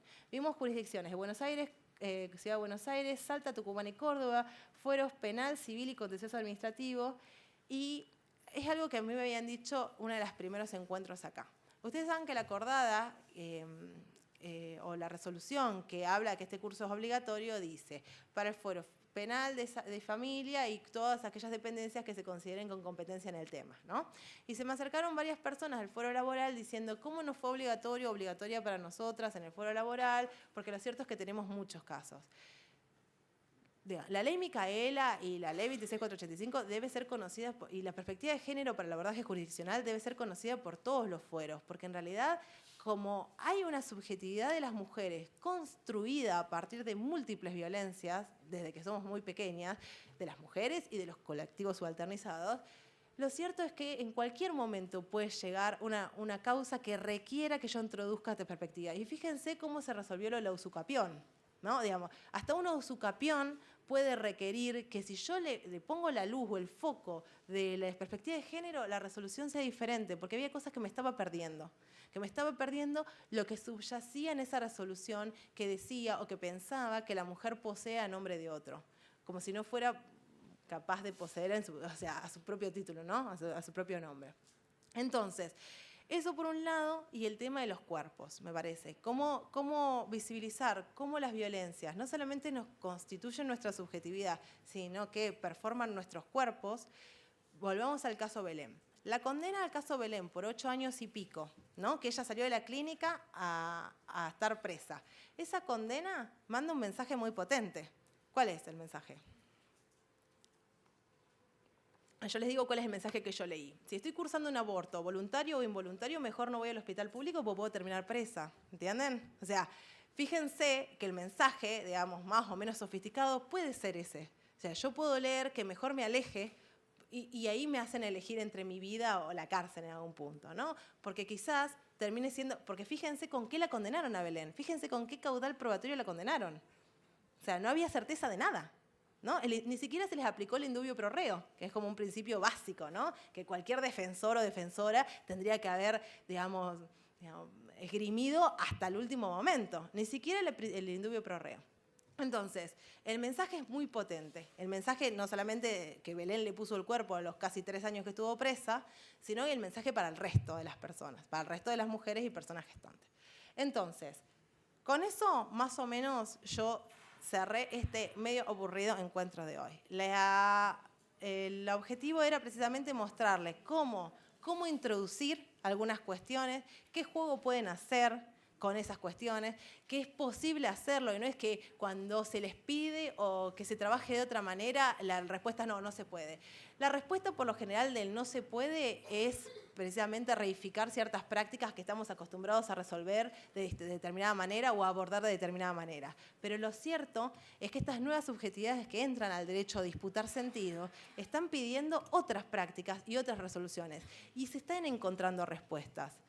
Yo les había advertido que no era para nada mi intención puntualizar en todo lo mal que se hace, ¿no? Porque me parece que no sé si suma algo y aparte genera mucho fastidio, otra vez. Por eso les traje todo lo bien que se puede hacer y que se está haciendo. No son sentencias inventadas, son sentencias de nuestro propio país que empiezan a hablar de desigualdad estructural, que empiezan a pensar en cuántas violencias atraviesan los cuerpos, que empiezan a pensar en contextos de violencias estructurales, pero además de violencias concretas que se dan en el marco de relaciones de pareja, que además hablan, porque muchas de estas sentencias hablan, aunque no les traje esos extractos, de la violencia institucional muy fuertemente que podemos ser responsables si no trabajamos de otra manera. Entonces, ¿se acuerdan que cuando Manuela, o quienes estuvieron presentes en la clase de Manuela, ella todo el tiempo hablaba de cómo nosotros y nosotras podemos interpelar a la institución de la que formamos parte, ¿no? Y esto es lo que trabajamos un poco en la clase taller de la semana pasada. No, es como, bueno, mi institución tiene estos límites, yo no me puedo correr estos límites, es decir, tiene estas 4 paredes, estas dimensiones y yo no me puedo correr. Hay ciertos límites que son realmente estructurantes, pero hay ciertas prácticas que nosotros y nosotras podemos incorporar para cuestionar esos límites. El límite edilicio difícil, ¿no? Pero hay ciertos límites con respecto a las prácticas o a la forma de trabajar determinados temas. Entonces, la idea es también pensar en las prácticas posibles, ¿no? En cómo necesitamos estudiar.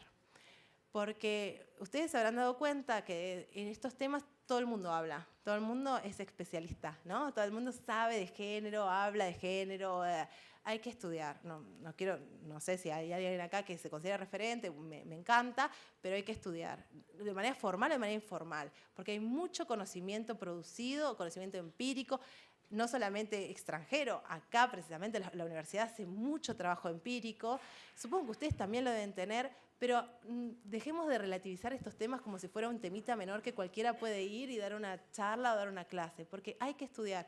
Y en algunas cuestiones acá se nota que han estudiado, ¿no? Se nota que jueces y juezas han recurrido a otras categorías, a otros conocimientos con los que no estaban acostumbrados a dialogar, para precisamente dictar una sentencia más justa. Así que bueno, nada, eso y ahora las preguntas. Gracias por escucharme. Yo les advertí que era un poco bodrio, pero digamos, me parecía que era importante algunas cuestiones, ver cómo lo resolvieron en otras causas.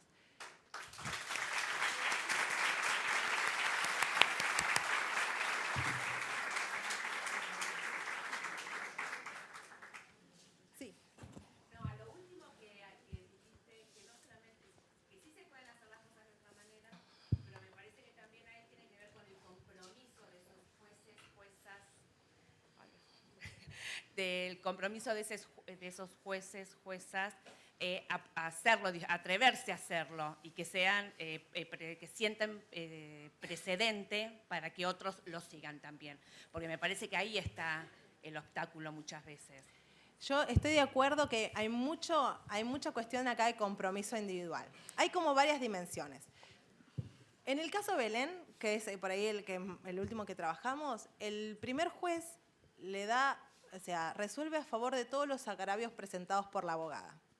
Esto quiere decir, ¿cómo se traccionan este tipo de decisiones? Ustedes saben, soy docente de la Facultad de Ciencias Jurídicas y Sociales y todo el tiempo le digo a mis estudiantes, ustedes no esperen que los jueces y juezas resuelvan como ustedes quieran. O sea, introduzcan los argumentos para también, porque si no parece que estamos todos y todas esperando que las cosas se hagan bien, pero no nos vamos a hacer cargo de nuestra parte. Cuando ustedes leen, digamos, el escrito de Soledad Deza y después leen el voto del doctor Pose, que es el primero que en el caso de Belén, van a ver cómo el doctor Pose empieza a recoger un montón de, o sea, cosas que por ahí, no sé, yo no conozco la historia del doctor Pose, pero digo, cosas que quizás por ahí él no hubiese pensado o le resultaban invisibles, etcétera, etcétera, fueron traccionados por estas argumentaciones. Argumentaciones que pueden venir de parte de los abogados, abogadas en la causa, de parte de los equipos que intervienen, de parte de relatores, relatoras, yo no sé bien cómo funciona eso ahí adentro, pero digamos, pero no solamente, o sea, no solamente vamos a descansar en el compromiso, ¿no? Porque si no, por ahí, el compromiso no es algo que podamos pedir, pero sí, o sea, vamos a ver de qué manera todos y todas las personas intervenientes pueden colaborar a que eso en algún punto no quede otra. O sea, ¿no? Es tan clara la luz que echan en algún punto que no tiene que quedar otra, que la resolución tiene que ir, o por lo menos contemplar dimensiones que antes no se contemplaban. Entonces ahí, digamos, colectivizo la responsabilidad, ¿no? Yo te agregaría, por mi experiencia personal, yo hace 30 años que estoy en el Poder Judicial de la Provincia de Buenos Aires y fui la segunda juez mujer en el Fuero Civil y Comercial de 24. No fue fácil, pero yo te agregaría a lo que vos decís mucho sentido común y mucha calle. Porque los derechos humanos son para los seres humanos, no para las mujeres, para los niños, para los olvidados, en general. Y uno tiene que analizar cada caso y tratar de colocarse en el lugar del otro, en el lugar del más débil, sea mujer, sea niño, sea con capacidad diferente, tratar de ver a esa persona en el contexto social y cultural en donde se mueve. Me parece que es la única posibilidad que tenés de hacer una sentencia con, digamos, con sentido de género, pero por sobre todas las cosas resguardando los derechos humanos, que me parece que es a donde se tiende ahora. Yo creo que con mi compañero es la perspectiva de género, sí, pero yo te diría que es con perspectiva de género humano, dejando de lado las diferenciaciones entre machismo, feminismo, porque si no volvemos a discriminarnos. Bien, vamos varias cosas ahí. Con respecto al sentido común, el sentido común es muy patriarcal, así que habría que tener cuidado porque a veces lo que reforzamos, digamos, si apelamos a nuestro sentido común que está construido en el marco de una sociedad patriarcal, probablemente la respuesta que obtengamos es, digamos, confirmar algunos estereotipos y prejuicios que tenemos. Quiero decir, mujer que viene, denuncia y después retracta la denuncia. Nuestro sentido común es, está ahí porque le gusta. Cuando, digamos, desandamos ese sentido común empezamos a dar cuenta. Ciclos de la violencia, miedos concretos. Eso con respecto a eso. Con respecto a...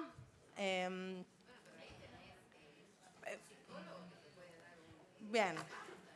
Todos y todas somos responsables de construir nuestras nociones de sentido común porque las profesiones, el derecho, la medicina, la psicología, no se escapan a una lógica de construcción androcéntrica y patriarcal. Y si no, no me quiero meter en un campo que no es el mío, pero lo cierto es que las consideraciones de Freud al respecto de las mujeres no son las más celebrables que hay, ¿no es cierto? Entonces, primero es ver nuestros propios sesgos, no solamente de sentido común, sino de formación profesional, quienes tenemos una profesión forjada a la luz del patriarcado.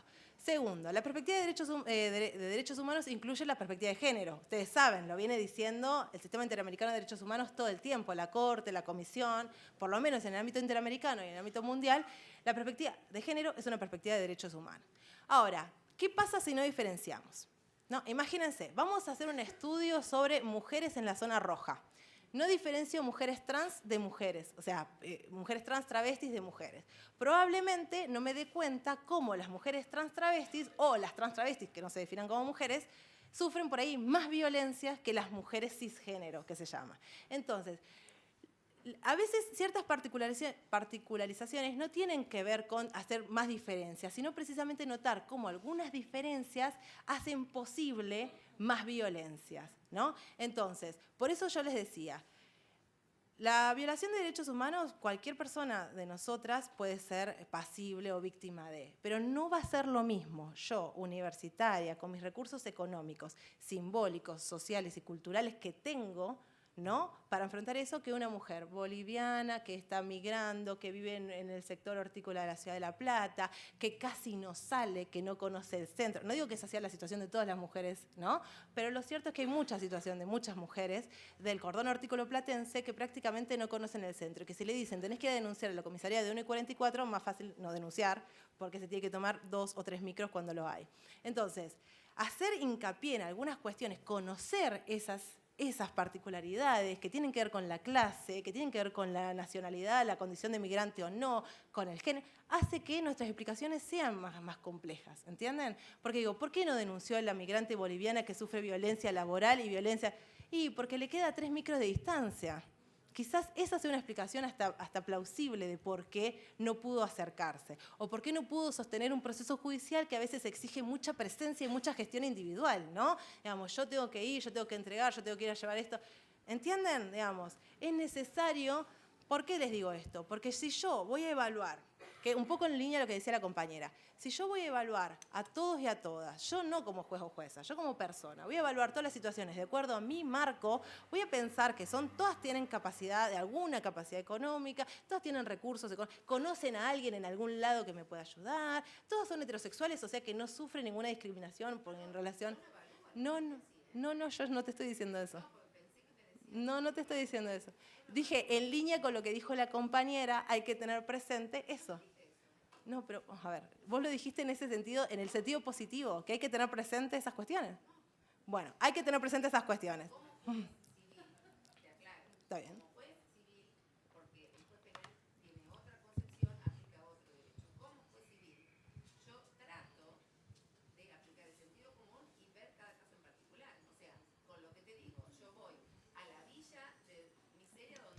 Eso es lo que estaba tratando de decir. O sea, trato de ponerme en el lugar del otro. Eso es lo que estaba tratando de decir. No estoy juzgando con mi punto de vista. No. Eso es lo que yo estaba tratando de decir, que hay que conocer las situaciones particulares de cada persona, porque si no hago eso, termino juzgando desde mí. Pero no te estaba criticando, estaba precisamente coadyuvando lo que vos dijiste. No dije eso, ni mucho menos. No. Sí. Perdón, dos comentarios de diferente tenor. Primero, una propuesta, porque me parece que de este segundo módulo del curso, acá estoy. No te veo. Acá estoy. De este segundo módulo, me parece que cristaliza bastante rápidamente la necesidad de esto que vos planteabas al final, de conocer, de estudiar, de revisar marcos teóricos, de ponernos en el lugar de la única alternativa para afrontar estas problemáticas complejas, que es pensarlos de un conocimiento interdisciplinario, donde se puedan sumar diferentes fuentes, ¿no? Me parece que queda claro porque a nosotros, por lo menos, y hablo en nombre de los colegas peritos del área de trabajo social, quizás algún psicólogo también, digo, a nosotros no nos impacta tan fuertemente este contenido de hoy en términos de la definición de la sentencia, porque la verdad es que mucho de lo que trabajamos en el primer módulo es parte de las pericias, de las evaluaciones que nosotros hacemos, y es muy costoso que aparezcan como parte, como contexto justamente en la elaboración de las sentencias, ¿no? Digo, en el primer módulo nos sentimos como más cómodos, hablábamos de lo que sabemos, de lo que todo el tiempo interpelamos, de lo que intentamos construir en esas prácticas micro todo el tiempo en cada uno de los espacios, no solo en términos del abordaje con los sujetos, sino también con los propios colegas, ¿no? Digo, me parece que sería bueno poder trabajar de manera colectiva con todos los actores que participamos del proceso judicial desde el inicio, ¿no? En este punto de poder pensar de qué hablamos cuando hablamos de género, de qué hablamos cuando hablamos de violencia estructural hacia las mujeres, porque si no visibilizamos eso y si no lo tomamos como parte de un contexto que efectivamente es así, no porque lo digamos acá, sino porque está sumamente estudiado y confirmado por fuentes de diferentes disciplinas, incluido el derecho, ¿no? Es muy difícil pensar que en estas sentencias, desde el lado nuestro, por ejemplo, podamos pensar en una construcción más colectiva, ¿no? En algunos casos se da, lo que vos decís, acá hay sentencias que seguramente también tuvieron en cuenta los aportes de otras disciplinas y no solo del derecho, pero me parece que en términos de fundante, de este espacio como un espacio fundante en el ámbito de la Corte Suprema de la provincia, podríamos pensar que hay una necesidad, y yo por lo menos hoy la veo acá, la escucho acá, de revisar ese marco teórico interdisciplinario que es imprescindible para poder abordar la justicia con una perspectiva de género. No creo que sea posible si no se da ese laburo, ¿no? Si no nos podemos dar ese trabajo. Y desde el área de los peritos, digamos, psicólogos, trabajadores sociales, me parece que el esfuerzo permanente, el trabajo permanente está, me parece que uno lo instala como parte del trabajo, más allá de que los colectivos no son homogéneos, ni mucho menos, pero hay algo de la formación de grado que nos permite pensar algunas cuestiones o revisar las prácticas ahora, pensando en la perspectiva de género, ¿no? Nada más. Gracias, estoy de acuerdo. De todas maneras, también pienso que, por ejemplo, hace poco estamos viendo como un ingreso de estas cuestiones, de estas demandas del movimiento estudiantil, etcétera, etcétera, la necesaria introducción de esta perspectiva en el dictado de las clases, pero lo cierto es que, por lo menos en Derecho, me voy a animar a hablar, lejos está de ser transversal, ¿no? Lejísimos. Los temas se toman como un tema puntual y cerradito en sí mismo y pasamos a otro tema.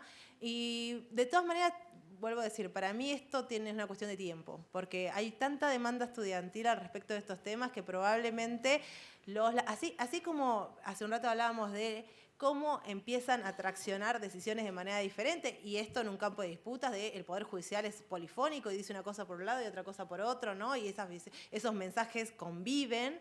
En la facultad está pasando algo parecido, quiero decir, hay tanta demanda y hay tanta, digamos, denuncia de la carencia que quizás más tarde o más temprano no quede otra que incorporar esta mirada a la forma de dar clases, de trabajar. O sea, esto es algo que nos interpela a todos y a todas de nuestros lugares, ¿no? Porque hay algo que empezó y que no se va a terminar, digamos, ¿no? Entonces, me parece que nos moviliza, y precisamente moviliza bien en lo corporal, nos moviliza a buscar nuevas respuestas, nuevas explicaciones, nuevos marcos teóricos, ¿no? Que existieron desde hace mucho tiempo, que están, pero que, digamos, tradicionalmente han sido invisibles o invisibilizados a propósito también, ¿no? Digamos, siempre yo pienso en... A ver, el lunes pasado di un seminario de Género y Derecho en la facultad y había 3 o 4 graduadas. Y les pregunté si conocían la ley 26485, les pregunté si conocían la ley de parto respetado, la ESI sí la conocían, pero la ley de salud sexual y procreación responsable no la conocían. Las 4 graduadas ni las que estaban cursando. Yo pensaba, bueno, pensemos cuál es el perfil de abogado o abogada que está promoviendo nuestra facultad. Qué cosas se tienen que saber y qué cosas...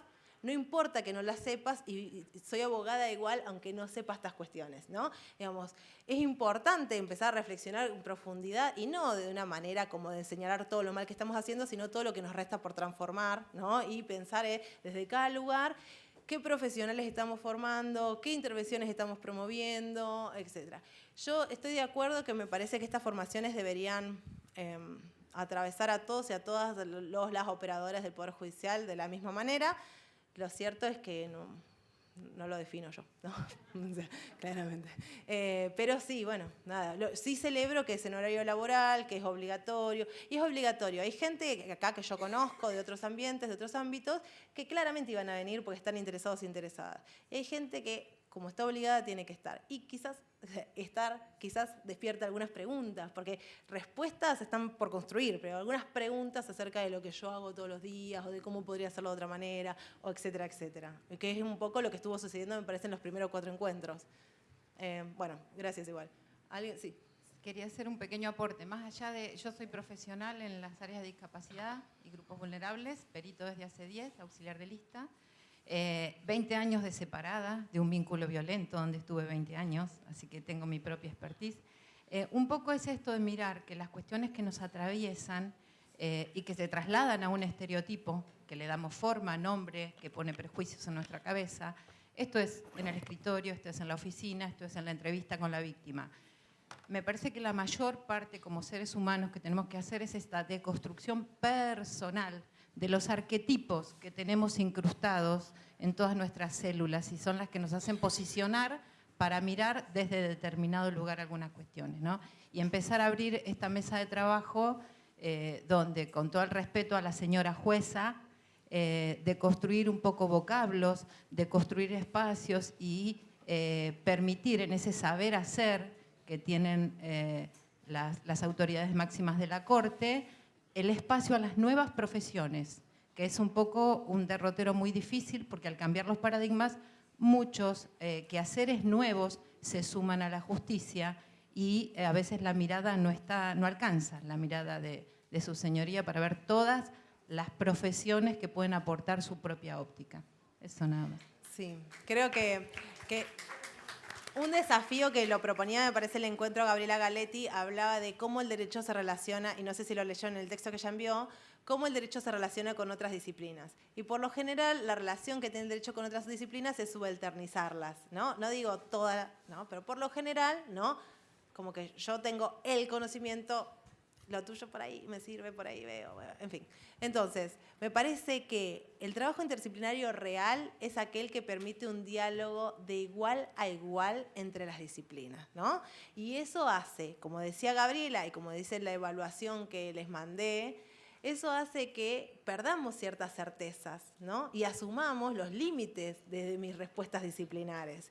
Pero bueno, esto es toda una transformación, súper difícil igual, no sé, no quisiera estar en su lugar, pero es toda una transformación, a ver cómo dialogo con las otras disciplinas, cómo dialogo con la luz que me pueden aportar a lo que se me escapa por mi propia formación o de formación profesional. Digamos. Hay como ciertas cosas a construir de otra manera que también me parece que hay mucho, puede ser de compromiso y hay mucho de política institucional. Hay cosas que nos van a exceder, ¿no? Vamos a necesitar como una ayuda desde otros lugares para que las cosas sean de otra manera o el trabajo sea de otra manera, necesario. Ay, les iba a decir algo cuando hablaba la compañera y me olvidé. Bueno, no importa, cuando me acuerden, se los mando por mail. ¿Alguien más quiere hacer alguna observación o apreciación o lo que fuera? Sí.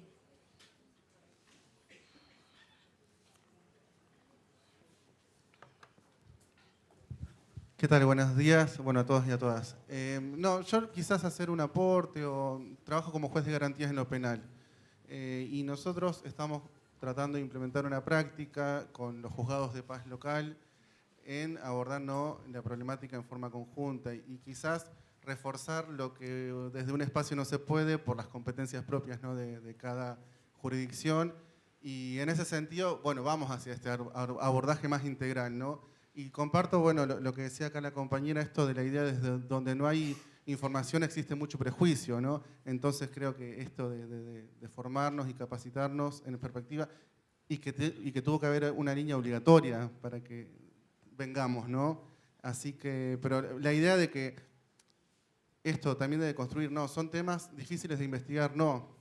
Ir contra estos mandatos que están instalados, ¿no? De la situación de violencia de género, son difíciles de probar o de investigar los casos, entonces empezar a desaprender todas estas cuestiones previas, ¿no? Que vienen desde la facultad, donde incluso mientras te escuchaba, yo decía cuál era el ejemplo en las clases de Derecho Penal, en el homicidio de ocasión de emoción violenta, cuál era el ejemplo que se utilizaba siempre, el marido que llega y ve a la esposa con el amante, como naturalizando que esa muerte esté justificada, ¿no? por una situación claramente desde una mirada patriarcal, ¿no? Entonces, también desde nuestra educación y formación, replantear todas estas cuestiones. Claramente, y creo que los ejemplos que se nos dan cuando nos forman son performativos de lo que después representamos, porque, digo, en esa línea eso conecta con que, por ejemplo, el adulterio femenino o de las mujeres estaba penalizado tradicionalmente y el adulterio de los varones solo si tenía una menceba, digamos, entonces, eso que en algún momento fue ley, después dejó de serlo, sin embargo, siguió en nuestras cabezas, no solamente dentro del Poder Judicial, digo, en nuestra cabeza social, y es mucho más grave, aparentemente, que el varón encuentre a su esposa con su amante, que la mujer se entere, ¿no? Parece que, ahora, si las mujeres... hubiesen matado a todas sus parejas que tenían amantes, creo que seríamos un grupo diferente acá. Porque, digo, es como que, ¿no? Y como eso jamás podría haber estado justificado ni siquiera una emoción violenta, porque no era una cuestión par. Hay un protocolo para juzgar con violencia, para juzgar casos de violencia de género o con perspectiva de género que hizo la Corte Suprema Mexicana, que donde hablaba que no identificar los estereotipos que traemos implica necesariamente que los vamos a reproducir, porque por algún lado se cuela, cuando trabajamos se cuelan, pero tremendamente. Y otra cuestión, en línea con lo que decía la compañera hace un rato, ustedes saben que el feminismo, los feminismos, las teorías feministas tienen mucha resistencia, ¿no? Esto yo lo dije en el primer encuentro, tienen mucha resistencia. Hay resistencias que son teóricas y que podemos discutir, pero hay una resistencia hasta corporal, ¿no? Yo les dije, hablo de feminismo y hay gente que se empieza a rascar. Bueno, porque hay algo que molesta y se evidencia en el cuerpo. El tema es que el feminismo, los feminismos, nos invitan, tienen una invitación como que es muy incómoda, que es a revisar nuestra propia historia, nuestros propios vínculos, como, digamos, nuestra mamá, nuestro papá, ¿no? Nuestro abuelo que tanto queríamos, pero que tal cosa, los vínculos de pareja que yo construyo, mi maternidad o mi no maternidad o mi deseo, etcétera, etcétera. Todas esas cuestiones son muy costosas a veces para revisar en la historia personal. Es por eso que el feminismo también, supongo, genera esa resistencia, que las personas a veces no quieren ni escuchar hablar, porque a veces es terrible darnos cuenta que nuestro papá que tanto queremos fue un violento, ¿no? O que, no sé, o que yo, que tan empoderada me siento, soy víctima de violencia, porque, no sé, qué sé yo, porque mi marido me está todo el tiempo diciéndome que soy una inútil, no sé, etc. Es tan costoso eso, que eso puede explicar en algún punto, ¿no?, las resistencias. Por otro lado, el camino del feminismo no es un camino feliz, ¿no? Es un camino angustiante también, porque te empezás a dar cuenta de un montón de cuestiones y cómo hay una matriz social y cultural que promueve algunas de estas cuestiones, de estas violencias. Pero después, en algún momento, te sentís más liberada, ¿no? Poder ver las cosas que antes no veías hace que evalúes desde otro lugar también. Entonces, en esa línea es que yo entiendo que haya mucha resistencia, pero la idea no es venir a esclavizar a nadie, es precisamente revisar nuestras historias y ver cómo estamos completamente atravesadas y atravesados por mandatos de género patriarcales que nos ubican a las mujeres y a los colectivos subalternos en un lugar y a los varones en otro lugar. Y que guarda, porque yo puedo decir, no, mi marido es un divino, me reama y es re bueno. Que mi marido no ejerza las violencias que la sociedad le tolera que ejerza, ya lo ubica en una posición de poder. ¿Por qué él elige hacerlo o no? ¿Entienden? O sea, hay cierta tolerancia social a que él haga determinadas cosas o que no las haga, que el hecho mismo de decir, no, yo no voy a ser este tipo de varón, voy a ser este otro, evidencia ya que está colocado en un lugar de poder. Que para mí, qué suerte, que decidió no ejercerlas, pero podría haberlo hecho o podría hacerlo mañana porque hay cierto marco social que lo habilita a hacerlo. La idea de los feminismos es precisamente construir una sociedad donde nadie tenga un poder sobre el otro, ¿no? Es simplemente eso. Entonces, digo porque siempre cuando se hablan de estas cuestiones aparece, ¿no?, como el colectivo de los cuando hablamos del colectivo de varones es en general, no por cada varón en particular, pero ya tener el poder te ubica en un lugar de poder. O sea, ya tener el poder y no ejercerlo por no querer ejercerlo te ubica en un lugar de poder. Que se quiera ver o no es como otra cuestión. Bueno, creo que estamos, sí.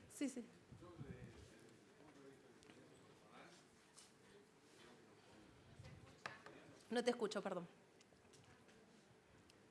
No, solamente acotar que desde el punto de vista personal mío, con 20 años trabajando en un juzgado de paz, creo que no todo está perdido desde el punto de vista de la formación que yo tuve cuando pude estudiar en la universidad pública, sino que con el transcurso del tiempo he visto que tantas cuestiones han ido cambiando. Tanto es así que te lo puedo mostrar. Mi trabajadora social, mi auxiliar letrada, mi secretaria y mi psicóloga. ¿Tú? Que trabajan mi equipo.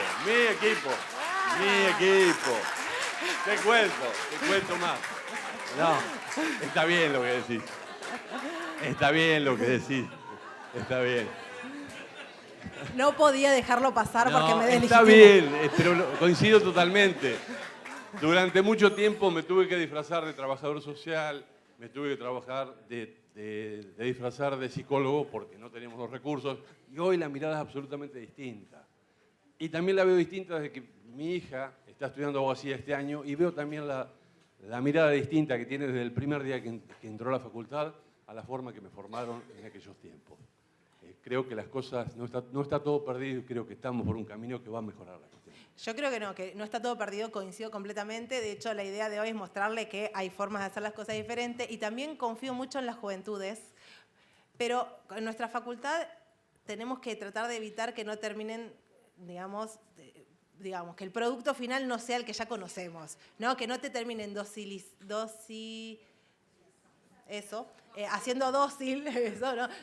Y amoldándote a lo que se espera que un abogado o abogada haga después. Porque lo que a veces sucede en las formaciones, no solamente la de derecho, y no es para atacar a quienes somos abogados y abogadas, sino, pero a veces lo que sucede es que los chicos, las chicas, les chiques, entran con mucha inquietud, ¿no? Por el tema de la justicia como valor, y terminan muy abogados y abogadas, ¿no? Terminan muy del marco legal, donde el marco legal, en vez de, que es lo que dije al principio de la primera clase, en vez de ser un abanico de posibilidades de lo que puedo hacer, termina siendo un límite, un corset de lo que no puedo hacer. Entonces, la idea es que la facultad no se transforme en un corset, sino precisamente que nos muestre la cantidad de posibilidades que me ofrece nuestro marco legal. Y mientras eso suceda, ya que es tu hija y vos podés apuntalarla ahí, que no pierdan los chicos, las chicas, los jóvenes, las jóvenes, que no pierdan esa inquietud por ir más allá de que el derecho no es la ley, ¿no? Que el derecho es mucho más amplio y que hay mucho terreno en disputa, que no nos convenzan de que, bueno, esto es así porque siempre fue así y no va a haber otra forma de que sea así. Creo que esa es la disputa más fuerte que tenemos que dar, y estamos todos y todas comprometidos en que eso sea así, ¿no? Les agradezco mucho por venir. Gracias.